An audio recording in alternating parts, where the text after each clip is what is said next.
I'm just not seeing people pointing to where that's going to be. And the people that are, the places that people are pointing, I'm just not finding that to be particularly convincing beyond kind of a pump and dump. Welcome in, everybody, into another CoinEdge chat here. I'm the host of CoinEdge, Zach Guzman, coming to you live from our Brooklyn studios alongside our head writer, Andre Bagansky here. GM, Andre. GM, Zach. How's it going? Good, man. Coming hot off the Grammys last night. There's no shortage of crypto headlines to chat through again. Shout out to Killer Mike. Free Killer Mike, man. You know, I mean, I don't know what that was. Tracy Chapman's performance was nice. So there are a lot of nice things from the Grammys. Yep. Still got to go back and look at my coverage of it. But yeah, congratulations, Killer Mike. Congrats to everybody who won. We can chat about that, but or we can chat about crypto things, which is actually what we're here to do, because there is quite a few things to get into, whether it's the latest at the FTX bankruptcy, Larry David also coming out and talking about his Super Bowl as we are prepared for another Super Bowl, and some crypto ads this year, as well as a lot to dig into when it comes to the SEC, Hamas, energy, and Bitcoin. There's a lot. Yep, and still more developments with Do Kwon's case. So that's right. I mean, crime in crypto seems to be a theme. We cannot shake that one. But we'll get into all of those things soon enough. Regardless, though, I mean, price is also constantly one of those things where we're trying to figure out which direction we're going here. Bitcoin holding at about 43K. You had Jay Powell hinting at 3 rate cuts again as we're trying to watch the macro theme. We'll be chatting that through on the space in a little bit here with Travis Kling to get his take on all these things, because he ran a huge crypto fund that got swallowed by FTX's collapse. He also has this huge thesis out talking about what's going to happen to crypto in 2024. So no shortage of kind of big ideas with him to chat through, but still seems healthy to start the week. Yep. Pretty flat.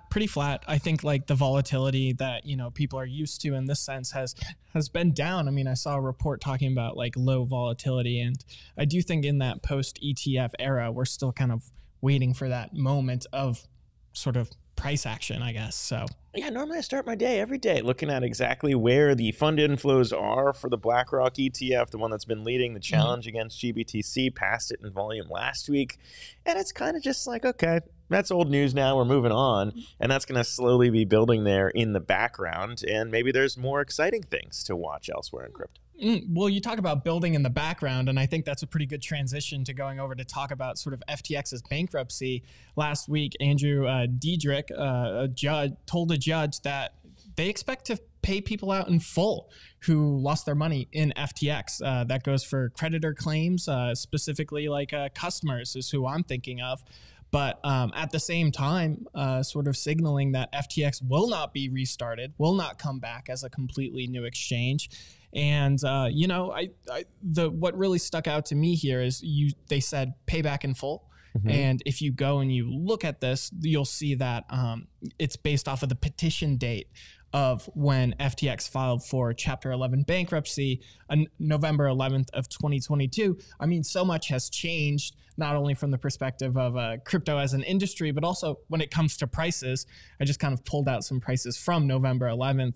Bitcoin was at 17K when FTX filed for bankruptcy. Ethereum was at 1.3K. And here's the real kicker for me, because I know Solana was so big for not only Sam Bankman-Fried, but also like FTX in terms of how it was sort of different. Solana was $16.33. And for those, it's around $100 right now. So you talk about that difference between that petition date and the value of that claim then versus now. I mean, It's a huge difference when you're talking about Solana investors specifically. Yeah, by the time it gets paid out, you could be looking at a loss of a 10x'er, depending on how Solana does in the interim. Pretty much. So, I mean, that's never good. But then again, would you rather get something back or nothing back? And I mean, there are plenty of customers in crypto land who have gone through bankruptcy still waiting for anything. Myself included, if you're a BlockFi user out there, you're basically trying to see how many pennies on the dollar. And again, we're going to be chatting with Travis Kling about that, because he is, of course, a former FTX user that sold his bankruptcy claims already. So he's moved on. He's not even waiting for the full payout. And there are plenty of FTX customers who I think have gone that route as well.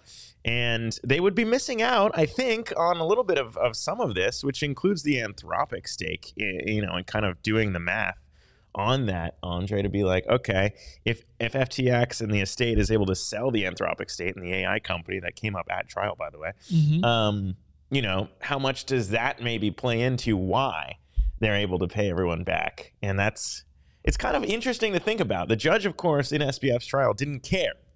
Like if these investments were to pay out, no, it didn't matter he because compared it to going out and I think like robbing a bank so you can buy lottery tickets, I believe was his exact words that he used. And if you hit the lottery, it doesn't matter. But at the same time, if you're an FTX customer and you're about to get paid back in full, I would say it does matter. Yeah, I mean, there's plenty of people out there though who are waiting for their money. As of last fall, the Bankruptcy Claims Exchange X Claims sort of estimated that 15 million people lost a combined 30 billion to 35 billion worth of cryptocurrencies in the wake. And at this point, it's it seems to be a done deal because a motion was approved converting digital asset claims to dollar claims.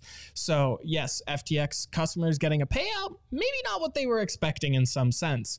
But, on the topic of FTX, we do have some other news to talk about. Larry David, as Curb Your Enthusiasm approaches its sort of final season and makes that debut, was asked about his FTX stint, his 2022 commercial. It's almost like 2.5 minutes long, goes through, and he's talking about the wheel. The peak, by the way, it's the peak of crypto making it into the mainstream was the FTX Super Bowl commercial. Sure. And, he ended up responding to a question posed by the Associated Press about how he feels about that ad looking back on it. And, even the class action lawsuit that he's a part of. Let's see if we can play that clip.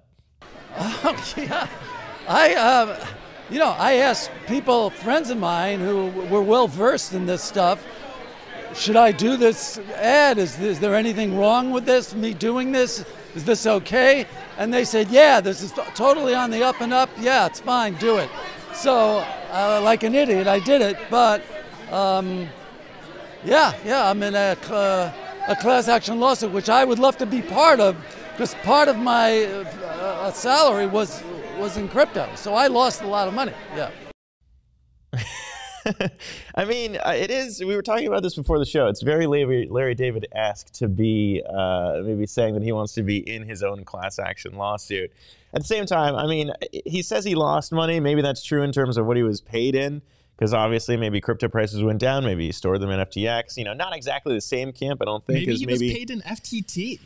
Could have been, but I also don't know if I necessarily buy that he's worse off than the FTX customers who actually had the collapse. But then I also fall into the camp of, can we really go after the celebrities that had no idea this was really going on, Yeah, well, according to Michael Lewis's sort of book that he came out with, Going Infinite, take it as you will, he said that Larry David was paid around $10 million for his appearance in that 150-second Super Bowl advertisement. But yeah, it is one of the biggest overhangs from FTX, I think, in terms of how it's impacted people's reputation in the mainstream.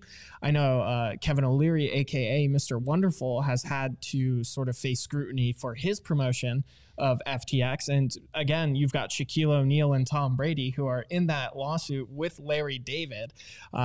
Definitely more to be seen there. But, I think Larry David's in a little bit of a unique position because he was one of the only celebrity promoters to tell people not to use FTX explicitly. That's what I think is kind of genius about it, is that the commercials aged incredibly well. It's like, I'm never wrong about this stuff. I don't think so. I mean, I actually went back and rewatched the commercial because it had just been so long, and it surprised me how long it was too. I mean, 150 seconds doesn't sound like a lot, but when you're thinking about how this is a Super Bowl advertisement, like the amount of money that must have been used to pay for that too. I wonder how they afforded it, Andre. I wonder how. Almost as if you'd have to use some funds to cover all of that. But we can save that discussion perhaps for a later in the show as we chat with Travis Kling about some of those things. Sure. But it is pretty wild. And I don't know, by the way, our friend Eleanor Terrett at Fox Business is saying that there will be crypto commercials at the Super Bowl this year. So it won't be a barren wasteland of no mention of crypto, which I think is interesting because last year kind of was. No, there was a Super Bowl commercial last year that was crypto focused. It was for an NFT project. Yes, that's right. But it definitely not the waves that you're seeing in terms of big FTX promotion and celebrities coming out left and right to talk about crypto. So yeah, when we talk about Super Bowl commercials this year, obviously we're talking about the spot Bitcoin ETFs in some sense, right? You would think, yeah. Yeah. I mean, there's just so much attention now floating around that you can't escape, by the way, a Grayscale ad and everything else that's out there now. And maybe this is a good transition. Not that we pride ourselves on our transitions, but speaking of Grayscale, of course, we only got the Bitcoin ETFs because of a legal win against the SEC. The SEC also mired, by the way, in another back and forth. And this one, Andre, might be like catching a toddler with their hand in the cookie jar. Because as we know, sometimes the SEC, if you look at what Gary Gensler said in the past, not entirely all the way truthful. And this one is an interesting one. I'm going to let you dig into the news of this, but it's basically a case that they brought against Debtbox, a firm that they said defrauded investors out of nearly $50 million for selling unregistered securities, but they weren't necessarily fully truthful with what they brought in this case, is what we're hearing now. Yeah, and so when the SEC came out with this lawsuit last summer, they sort of said that Debtbox had closed bank accounts and transferred operations overseas in response to the SEC's investigation. And so they filed for what's called an ex parte application, which, you know, essentially included a freeze of their assets and seizure of those company assets. And because it was an ex parte application, the firm was not informed of the action and could not challenge it in court. And that obviously is because they were saying that the Debtbox was trying to stifle these SEC efforts in order to have its enforcement action. But, you know, as the company has sort of cast doubt on those allegations from the SEC, the judge himself presiding over this case, Judge Robert Shelby in the Northern Division District Court of Utah, has sort of expressed concerns over material false and misleading representations to freeze Debtbox's assets, and that the SEC had potentially undermined the integrity of these proceedings. So this is a tricky situation for the SEC, where they could actually face sanctions or penalties for this sort of how they went about getting these assets frozen and their sort of prosecution of Debtbox. I mean, Debtbox has turned around and said, you know, this has cost us millions of dollars in expenses, and has asked the court to pay defendants' fees and costs incurred for that temporary restraining order and freeze of assets. I think as the SEC tries to bring crypto to heel, as they say, and they go after non-compliance in the space, there's the potential that this is actually like sort of embraced, I guess, by the crypto industry to say, hey, look, like SEC, you're not playing fair with crypto companies. Yeah. No, I mean, I think it's important, obviously, because if you are a crypto company and you have this happen, you don't have unlimited funds to fight the SEC.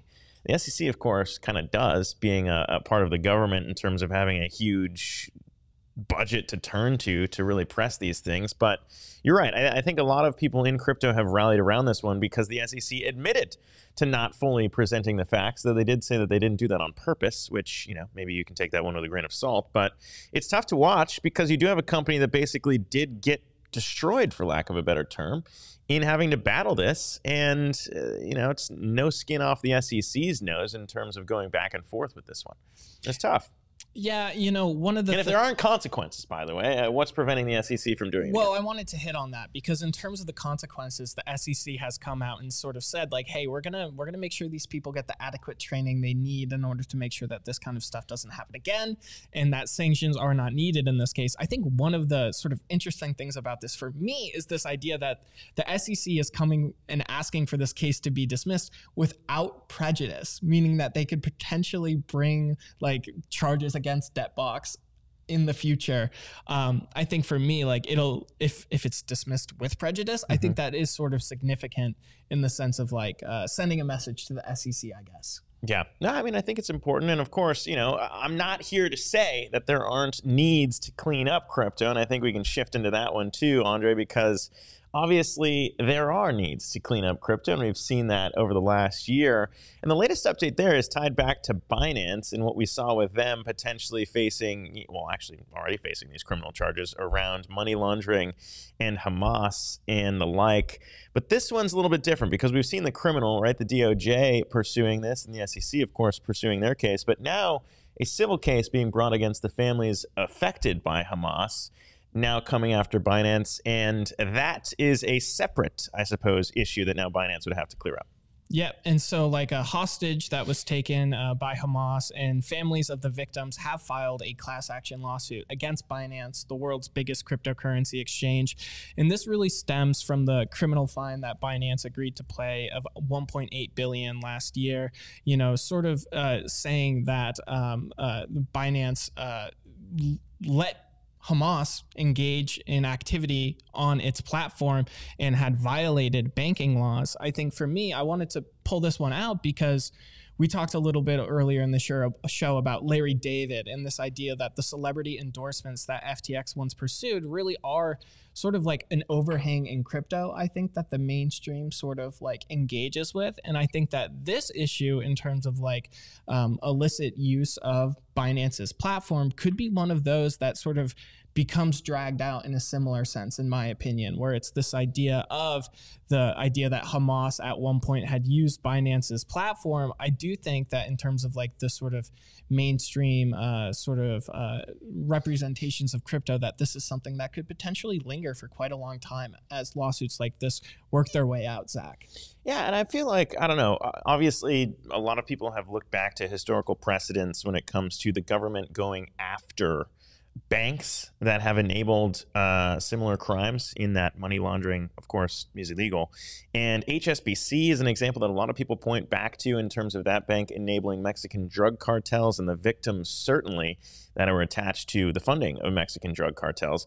The families in those actually sued as well in a civil case. I think what's interesting is, at least from what I reviewed, they didn't actually win those, partially because Mexican drug cartels at the time weren't labeled terrorist organizations in the same way that Hamas is by the U.S., and so that maybe changed some of the facts that the judge looked at in that specific case. But nonetheless, I mean, it has been interesting to see how the government applies both the fine amounts. What Binance was hit with was insane. I mean, relative to the revenue that they generate. I mean, the banks, when they had their fines, was only like 1% of annual profits or something like that. It was super, super small. Whereas it was almost everything for Binance. And, you know, again, is it that different than what the banks did? I guess we're going to find out now as families come through and say, look, this is something that we also are due to be compensated for. Yeah, and you know, I'm just going to be very specific about this because I think it's important. Like, according to claims made by the government in the Binance case, Al-Qasim Brigades, the military wing of Hamas, used Bitcoin transactions to raise money for the Palestinian resistance. And you know, you talk about how does this play out in court. I think that's one thing if you're looking at it from the survival perspective of Binance. But at the same time, like, we know that senators like Elizabeth Warren have really used illicit use of cryptocurrencies as sort of a rallying cry, at least for, you know, her sort of political campaigning to be tough on crypto. So it's definitely something that I think we should pay attention to, just in terms of how much of a impact this makes in the mainstream news cycle, in my opinion. So no, for sure. But I just feel like, I don't know, that's one of the, again, the hypocrisy points that a lot of people in crypto call out is the size of this by HSBC was way larger than anything that Binance did. And so where's the outrage against the banking system when this is enabled? Why is it that crypto, Binance specifically, hit with a fine that's 10x on a relative basis what happens with banking? And again, I think rightfully so, a lot of people have called out Elizabeth Warren for doing exactly that bad math and really continuing to make it a larger issue than most people probably would say it is. Certainly in crypto, maybe for mainstream, maybe they're buying what she's saying. I don't know. We will continue to track that as we move forward. But nonetheless, still something worth watching. As is maybe, Andre, another big misnomer in terms of crypto coverage. So many people talk about this other piece, including, I think, Elizabeth Warren too, in trying to say that Bitcoin is bad for the environment. It was a narrative that was huge before in years past, kind of got corrected slightly in terms of what Bitcoin miners really do. It's one that constantly annoys me, but now the EIA, the Energy Information Administration, starting to dig into this too. Yeah, the government is getting involved and it's asking identified crypto miners to participate in a survey and essentially give over specific information about their energy consumption. And it's pretty granular, this data. It goes down to like different mining rigs that people use and the amount of hash power that they sort of contribute to the Bitcoin network. So, you know, I think people within the industry are calling it Orwellian in some sense. But at the same time, you know, I think think that, understanding the environmental implications of Bitcoin is something that needs clarification. And I think if you're of the mindset that, the environmental impacts of Bitcoin are somewhat overblown, then I think that you should actually kind of embrace this to an extent. Obviously, government overreach being something that a lot of Bitcoiners are concerned about, but it'll be interesting to see how this sort of information does or does not sort of reinforce people's preconceived notions about the energy impact of Bitcoin. Because as you mentioned, people have been trying to figure this out for a long time. The University of Cambridge in England has actually done modeling, and over time, it's been revised lower and lower and lower. It's hard to gain an accurate estimate of Bitcoin's overall energy use, but potentially this elucidates something in terms of just an overall trend. I think one of the things that I'm thinking about is the impact of the halving in some sense. This will be very clear, granular data for what happens to miners during the halving, which I think would be really cool to actually gain an understanding of in terms of just the viability of some mining operations tipping in and out of balance as a result of that. Yeah. I think it actually even came up at Chris Dixon's talk, A16Z crypto, huge VC. And a lot of people are still talking about Bitcoin's, the environmental impacts and comparing it to Ethereum, by the way, and everything else that's now shifted to proof of stake. And the idea of just why that can't be changed among the Bitcoin community, and likely never will be, because that's just what it is and what it does. But it's a hard narrative to continue to have to beat back, right? Yeah, sure. And it obviously parallels the illicit use of cryptocurrency in some ways in terms of how that narrative, advocates of the cryptocurrency industry like to say that is overblown. But I think in terms of just people's mainstream understanding of crypto, right? I do think the average person is still just has questions about the environmental impacts of cryptocurrency. I don't think the average person necessarily understands why Bitcoin needs to consume so much energy compared to Ethereum. So definitely something to think about in terms of just the way it percolates into the mainstream. Yeah, there's one piece that I always am bothered by in terms of comparing those things is that people always overlook the opportunity costs of what it actually means. Sure. It's okay, sure, it's very easy to calculate is the problem, right? Is you can say Bitcoin miners use this much energy and therefore this is how we calculate how much energy Bitcoin uses. But it's very difficult to calculate how many bank branches you need to run the traditional banking system, how many offices you need, how many all different minting actual currency. There are a lot of energy costs that go into the alternative. So it's not as if it's energy that's being wasted on something that's not needed, because crypto could potentially one day replace the need for the alternative. So it's always something I feel is overlooked in this energy debate. Well, you're starting. Just my last point on it, Andre. That's all I'm saying. Well, just as a final point over here, you're starting to see the conversation around AI kind of go in that direction, where people are sort of raising red flags about the energy use of AI and saying, "Hey, this consumes a ton of resources." So there's implications to sort of be aware of here. But moving on, we've got a little bit of an update on Do Kwon in Terraform Lab, specifically their former financial officer, Han Chang-jun, who had been extradited. As some might know him out there too. Yeah, so this is an interesting update, I think, because it has nothing to do with Do Kwon, and yet you'll see him kind of plastered around on the headlines. There's always pictures of Do Kwon because it's okay, CJ was his CFO. And it's a question of what does it mean now for Do Kwon's fate, right? And I don't know if it's necessarily fair to read into the idea of his CFO going to South Korea when, of course, Do Kwon's lawyers here in the U.S. have delayed the SEC trial that he was supposed to have last week, now saying that he might not go to the U.S., which is not the right read, I don't think. It's just a matter of what's going to happen, who's going where. But it's an important update because this is what basically the reporting has been, was that they would eventually get extradited from Montenegro to go either to the U.S. or South Korea.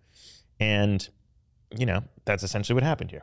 Yeah, I think it makes sense to sort of focus in on Do Kwon and say what does this mean for him, especially as people sort of await for him to sort of stand trial.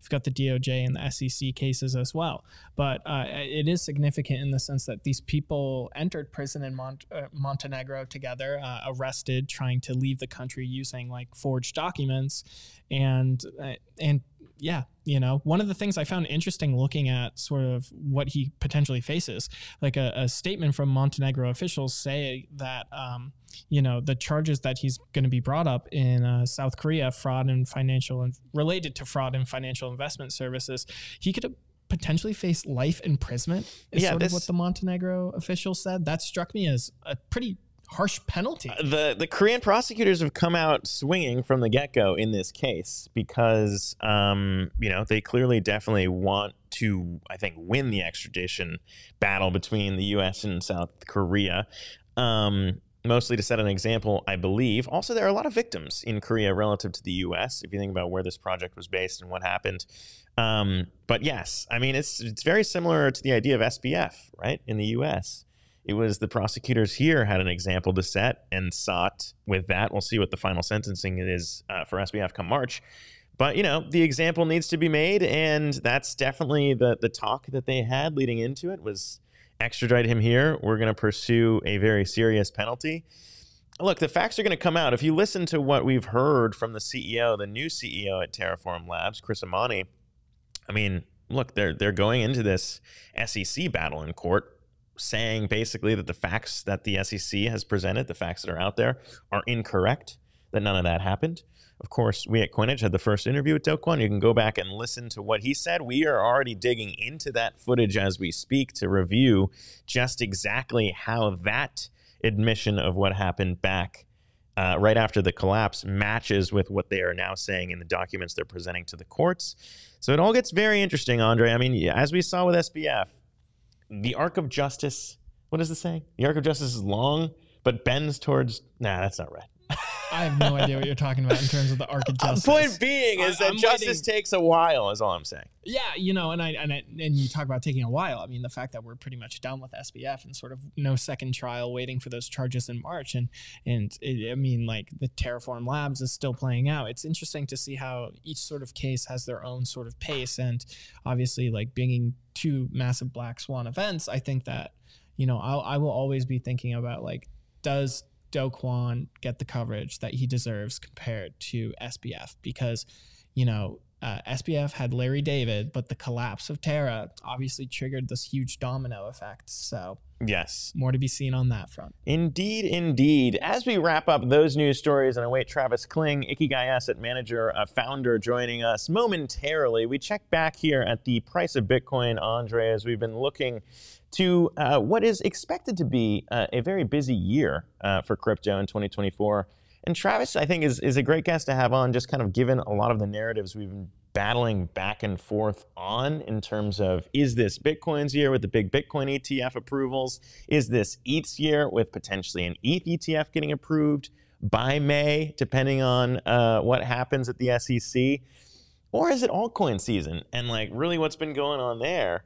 And that's essentially what Travis's tweet has been blown up about, because you kind of hit all those points. And potentially the last one, could it all be for naught if the Fed messes up what they're doing on a macro piece of where crypto goes in 2020? Or if inflation comes back. Or if inflation comes back. Yeah, which I think, like, when you look at rudimentary understanding of it, but obviously, like, as you sort of look at some of the geopolitical conflicts that could boil over in terms of this year, I definitely think that does have implications in terms of inflation and the idea that, you know, we could be forced to cut rates lower and in order to sort of stimulate that growth amid times of economic distress. But, you know, when you look at the price of Bitcoin, what I see is a very tight range post ETF approval. Like we talked about how Bitcoin was going down, and obviously it swung as high as like 48,000, 47,000, then as low as sort of 38. Yep. And it really does feel like we're back at the middle again at 43. So not a lot of on that front, but I think the sort of as those flows, if that pattern holds true with GBTC, continue to go down, I do think potentially there's this idea that sentiment will change regarding the ETF, because there is a little bit of pessimism in its wake. Yeah, I mean, I think, you know, again, as we watch all this play out, you can't completely detach the macro thesis from what's been going on in crypto specifically, and obviously all of these overhanging lawsuits, whether it's SEC v Coinbase, whether it's SEC v Binance, whether it's SEC v Terra, Celsius, and what's going on with them in that fraud case, and Mashinsky coming up this year. Like, as much as you want to leave some of the narratives that really drag down sentiment in 2023 and just put that year behind us, it's impossible, just given kind of the delays in a lot of these lawsuits, that will continue, I think, to maybe stress people out, even as those ETFs are there for institutional demand, basically saying, look, finally we laid the groundwork, money should be flowing in. And if there's still that kind of like, Larry David is actually a good kind of full circle way to close this out, is the idea of, nah, I don't think so. And I'm never wrong about this, is basically what the institutional investors might be saying when it comes to, hey, do we want to get involved in crypto this year? Yeah, and you look at some of these lawsuits, especially the one with Binance, I think that definitely just has like the potential to be as much of a factor in their logic. Yes, indeed. We are, I think, just Travis Kling is going to be popping in here very quickly if we don't have him already. Texas, do we have him already? Is he in here? There he is. My good friend, Travis Kling, back on the show with us. Travis, it's good to see you again, man. What's going on, guys? Good to see you too, sir. This is my first time. I've never been on one of these on a space video before, so this is the first for me. It's pretty wild, right? It's just as if it's a normal space, but now we're on video on our live stream as well. But no, Travis, I mean, you put out a big thread recently, digging into everything crypto 2024, and I want to budget the time to discuss kind of your big thesis. But before we do, I feel like one of the big things we were just chatting was FTX's bankruptcy and them saying that they're potentially going to refund everybody in that. Just first, your takes as someone who actually sold your bankruptcy claims before we got to this point, and where we go from here on that front. Yeah, I mean, I think people had been expecting, I think expectations for eventual recoveries had been marching closer and closer to 100 cents for the last few months. And that had been reflected in claims prices, which had a big move up the last couple months of last year. And now that's at petition date pricing, which is, certainly an important caveat there. I mean, I guess it's nice to see the estate actually come out and say that that's their expectations. There's also a nuance in there where if the debtors put forth like 100-cent plan, which is, what they're doing, a plan that gets everybody all their money back at petition date pricing, then I'm almost certain then that means that there's not going to be any customer clawbacks, because you can't.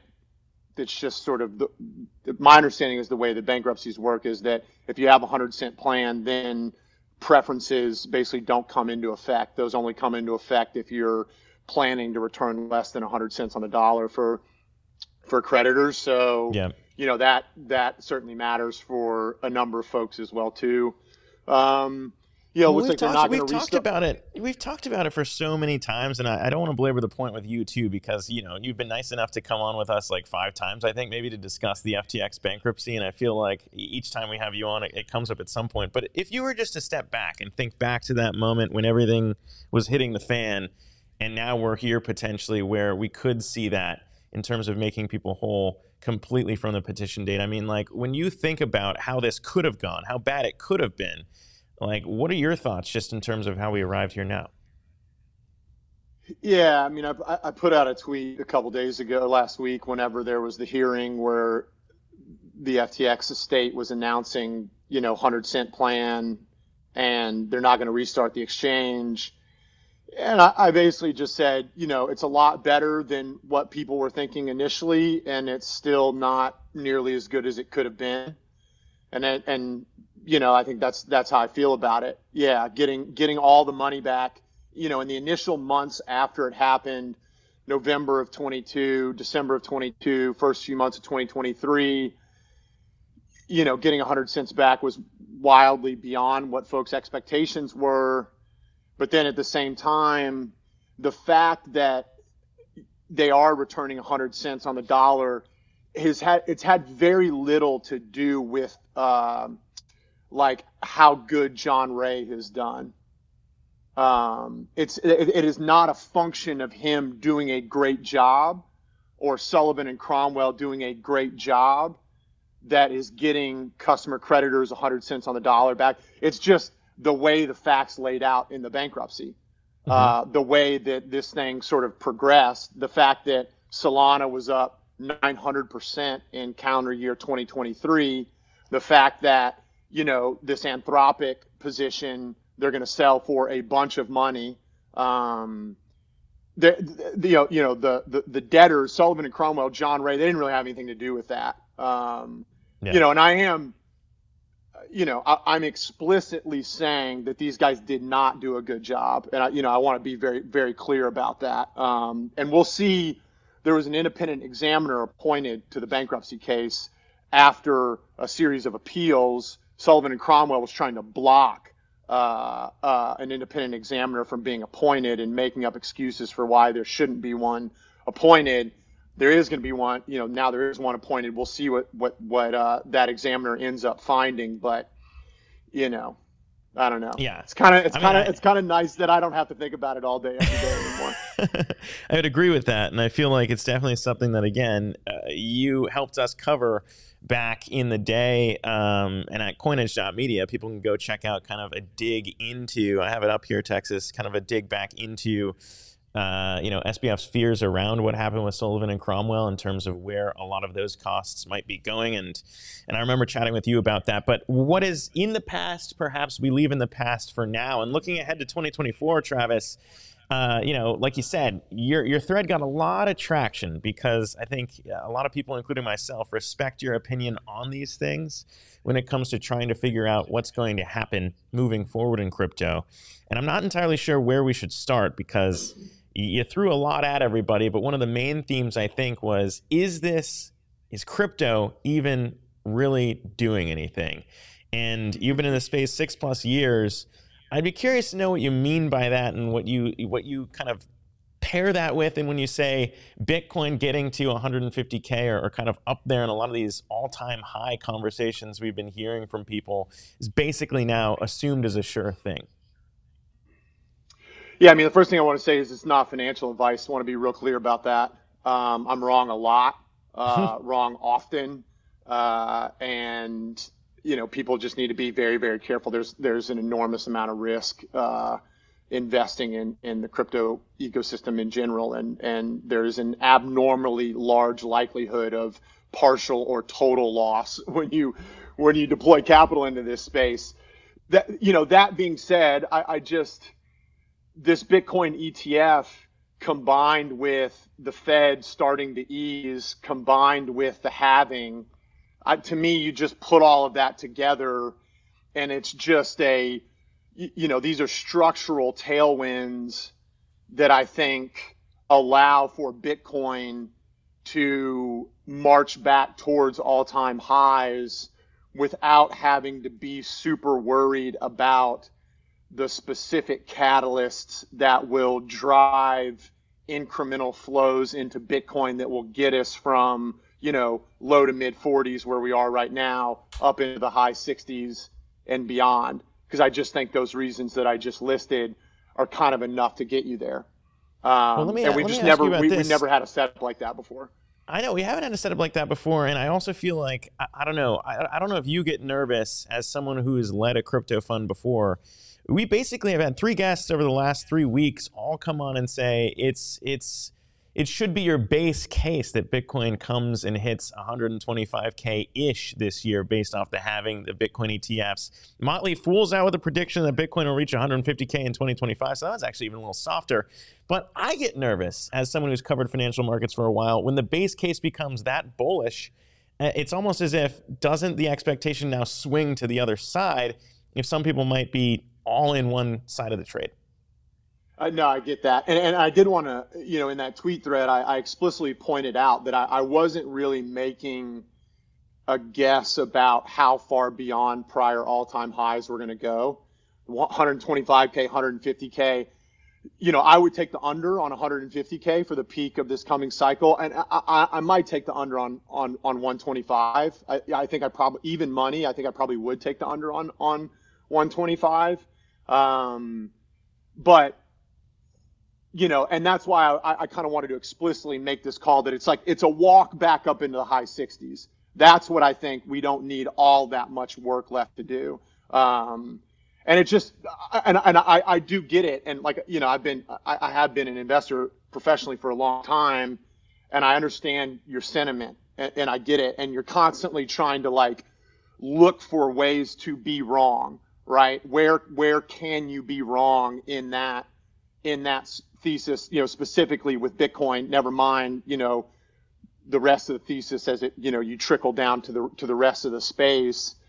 Macro, there's always kind of skeletons that can fall out of the closet with macro. I don't see stuff, this year that is kind of right in front of me, which I guess maybe by definition would make it not a black swan, right? I mean, this time, if you thought that you're moving in 4-year cycles, and that 2024 was like 2020, then that would mean that we're just about to ramp up for COVID, right? And I don't see something like that on the horizon, but I think at the beginning of February, people were just barely starting to talk about COVID as well too. Again, I don't think there's something like that hanging out there. I mean, and then crypto specifically, some kind of crypto idiosyncratic, Bitcoin idiosyncratic type of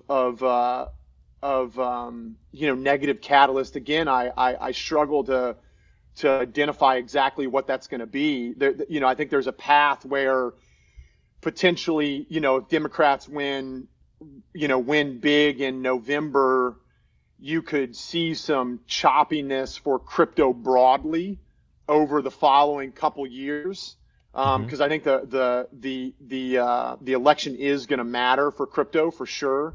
But that's going to be much more of a end of this year and into 2025 type of situation, more so than this year.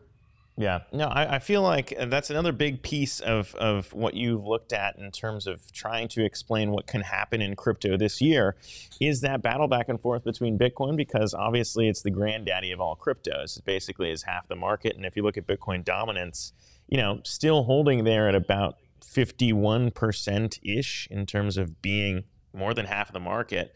You've also made a bunch of calls around, altcoins and other technology and whether or not they even actually need to do anything just because of the pure speculative nature of crypto. Putting aside whether that's good or bad, by the way, how do you kind of look at that versus other cycles and maybe how different this one could be?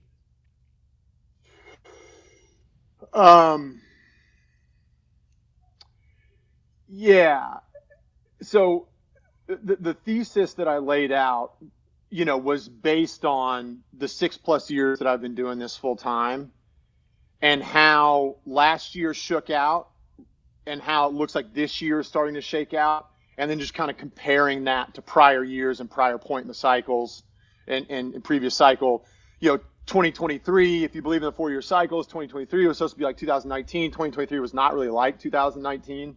And as we're moving into this cycle, I'm just not seeing where people are pointing to, use cases that are going to gain significant traction, significant end user demand, where the next 10 million plus incremental users of crypto going to come from. I'm just not seeing people pointing to where that's going to be. And the people that are, the places that people are pointing, I'm just not finding that to be particularly convincing beyond kind of a pump and dump. And there is this kind of strong mimetic reflexivity that's present here where people have just seen shit pump really hard 2 previous cycles. It's like this meme of up 3, down 1. You're familiar with that one as well too, right? Yeah. And it's like, well, we're now firmly in best part of up 3, down 1. And last year was a pretty good year in crypto. and now the Fed is easing. And so it looks like, you're going to have these kind of macro tailwinds. Stock markets at all-time highs, making new all-time highs. Look like it's going to keep going up. Looks like it's going to be a good year in the stock market. Great year for tech companies. And people are just looking at this thing going, we saw what happened last cycle, and it looks like things are going to gear up. It looks like it's going to be a good year to be in the casino this year. And, we'll continue to just kind of like pick these coins that represent narratives that people think are interesting, regardless of whether or not that particular project actually has a real roadmap to execute on said narrative. And like, we were playing this same game when I got into this in the summer of 2017. Like, it's like, you bought VeChain because blockchain is good for logistics and VeChain is the blockchain. And it's like, oh, you need blockchain for banks and Ripple is the bank coin. So you buy that, and it's like you had all of these things, and none of these tokens ended up fulfilling this, narrative. But they still pumped to the high heavens because of that. And I think you've got setups like that specifically around AI and names around tokens around AI, basically. Yeah. So yeah, you mentioned render. I feel the same way. I mean, look, anytime you're in crypto long enough, it does feel like you're in the twilight zone, and the same things kind of resurface and come back. And I think back to even at Yahoo, you and I probably chatted about a lot of the same stuff, and nothing has changed over the last 3 years. But I guess to your point, a lot of these things maybe take time too. And I wonder if there's maybe one narrative that drives you crazy the most when you put all these things together and say, like, okay, that definitely isn't real. Or maybe one on the other side where you say, like, one thing actually is catching on. Is it AI in your estimation of kind of where this goes for the real use case? So in the tweet thread, I highlighted DPIN, and on the positive side, and I do think DPIN is setting up to be, probably the brightest spot of actual adoption. And I put render in that category. Render's, kind of like it's like a hybrid. It's got some AI in it as well too, GPU compute type of thing. You need that, AI gaming, this sort of deal. But then it's also DPIN in the sense that you're using a token economy to incentivize real world behavior. And I think just DPIN broadly, because the way I was thinking about this is like, in a universe that is going to be starved for actual adoption, that DPIN has an opportunity to show you some real adoption. And Helium, one of the names that I highlighted, Helium is objectively one of the most successful crypto projects ever in crypto history. Yep. I mean, they sold 1.3 million of these hardware units. And then now they partnered with T-Mobile, and for $20 a month, you can get a 5G Wi-Fi plan through T-Mobile that's powered by Helium, and it actually works. And there's just not a long list of crypto projects that have done anything like that. There's just not. And I think you're going to be able to, and you can actually see, that's like real adoption, right? That's like a real thing, a $20 a month 5G Wi-Fi plan that actually works, that people are actually using, powered by 1-point-something million units, hardware units that were actually sold, that people actually set up. So that's a great story in a universe that has a real dearth of successful stories like that. I think Render is similar type of situation as well too. It has real adoption metrics. Would expect those, the adoption to really grow. And then the issue that I have with these is that is the token structures, just the manner in which these tokens, the supply and demand of the tokens intersecting with the use case of the technology, token structure. And this has been, when I first got into crypto, I was six plus years ago, I was fascinated by valuation, token structure. Like why do these things accrue value? Because they're not equity, they're not a currency, they're not a commodity.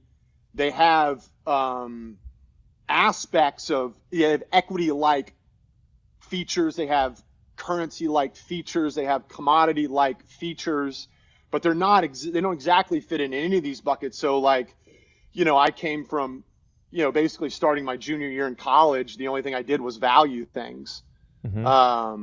Valued things in a bunch of different asset classes, up and down the capital structure, valued really liquid things, valued highly illiquid things in my career before I got into crypto. And so I got a lot of interest in this. And so I think I do have a decent amount of domain expertise. And what I'm seeing with these depend tokens is that I'm not seeing token structures that, in my opinion, compellingly accrue value through cycle. They look like they are set up to pump and to have positive reflexivity to the upside, such that you have this relationship between higher prices and adoption that is a positive reflexivity. And then, and that can cause price to run to, astronomical levels. And then when the cycle as a whole tops because, the Fed starts tightening again, for example, and all this stuff rolls over and Bitcoin does a down 50 to 75% because of those reasons, well, then now these tokens look like they're set up to collapse into a, down 90, 95%. And, I think of Axie Infinity as kind of the poster child of this and probably the most applicable example from the last cycle. And egregious example, might I add, too, because it was one that I think was trumpeted by a lot of the VCs who were in the space as well, in terms of like, this is great. It's driving all the positive flywheel network effects of tokens there so people can speculate, but then it also drives adoption. But then you also had, people selling it off, and a lot of the people who were hurt most in maybe buying that run up were people in East Asia. And losing it might be only $50 to you, but to them it was like life savings essentially. And that's not necessarily a good model. But if I can maybe tease out, because dude, you and I think are so similar in the way that we've been screwed over, as a lot of people in crypto have been. Like, there are things that you can be really good at in terms of what you just said in trying to price some of this stuff, but you can't price fraud. And you can't price, I think, huge collapses that aren't triggered by anything market related. And so if maybe, we can put that aside and try and recover from our scars and mental harm, I think there is still maybe some of that to tease out what you just said in terms of Helium and Render being two projects that have shifted into the Solana ecosystem that do make me believe that maybe that's where the big opportunity is in kind of network effects, community, in real use cases in crypto, that if you squint, you might be able to see them. Yeah, no, I also agree with that. Another one I pointed out too that I carved out in the caveat section of that tweet thread was stablecoins. Stablecoins, this is the most successful product in crypto history. Even more widely adopted than Bitcoin. And I do think that stablecoins are going to continue to have adoption. There's still uncertainty about exactly how the U.S. government is, treating stablecoins, but it looks like, in my opinion, the indication is that they're going to allow these things to continue.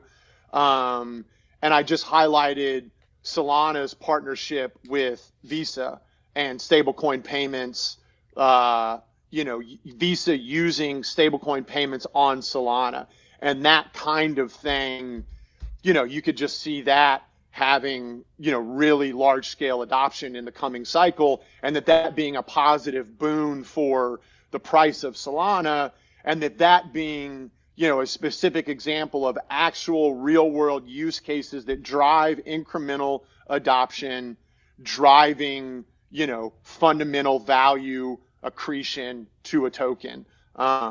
So, I'm excited about that as well too, but that's this one little slice. And, obviously there's irony there that the token that is leading the adoption, right, is a token that doesn't have a price. It's a token that's pegged to $1 all the time. So.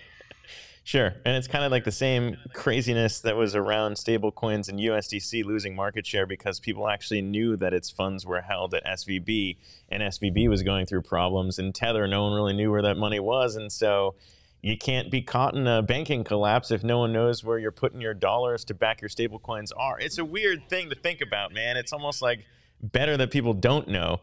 But we've been watching the same thing, and I think that does start to justify maybe Solana's huge run, and we've chatted with Anatoly a number of times on Coinage to get his take about stablecoins. Travis, I can't thank you enough, man. I don't know if there's anything you want to leave our viewers with, because obviously we'll point them to the thread if they haven't read it already in terms of your huge crypto thesis. But, you know, I just value your thoughts on all this stuff and appreciate you coming back on the show. So if there is anything else that we didn't touch on, your time to shine, my friend. Yeah, I mean, I wrote the thread because I want people to be eyes wide open. I had a little bit of pushback. I mean, the overwhelming feedback on this thing was very positive. There was a little bit of pushback that I was sort of like acquiescing into, you know, waving the banner for shitcoins and vaporware, right? Which was not, I was not talking about what ought to happen. The thread was about what I think will happen. Those are two very different things. And, you know, I want people to be eyes wide open about how I view this setup so that, you know, I don't know, hopefully people, you know, are just investing and deploying capital with that kind of awareness, and that, you know, if the thread ends up being directionally correct, that it's going to be a period of time where it's a very good time to be in the casino, and that the end of that is going to be, you know, the start of a very bad time to be in the casino. And it's disappointing to me that it looks like that's what the setup is going to be. You know, I would not be as naive or egotistical to think that the thread is big enough or powerful enough to influence, you know, how this is going to unfold.